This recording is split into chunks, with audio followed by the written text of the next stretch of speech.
Ergyd o'r gwn a dyna 100 o redwyr yn cychwyn ar eu taith i fyny'r Wyddfa, ac yn union wedyn dyna'r 20 o redwyr ifanc yn barod i fynd. Roedd cannoedd o bobl wedi dod i weld y ras o Lanberis i gopa'r Wyddfa ac yn ôl i lawr. A'r hedwyr wedi dod o bob rhan o Gymru a Lloegr i gymryd rhan.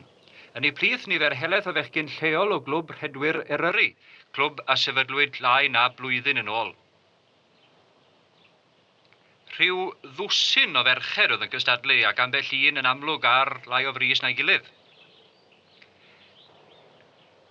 Mae'r siwrne ddeng milltir yn amrywio o lechweddau tyner i ddringo creigiog, dim ond at y bont hanner ffordd ac yn ôl oedd yn rhaid i'r ifanc redeg, a'r buddigwr yn y dosbarth yma Darren Roberts o glwb Eryri mewn 39 munud 5 eiliad ar 20.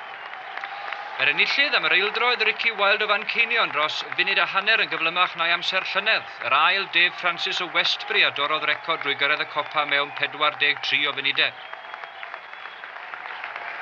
Ar rhif 90, Phil Jones oedd y Cymro cyflyma, ond roedd amser Ricky Wilde awr 4 munud ac 8 eiliad ar 20 yn record newydd am y ras.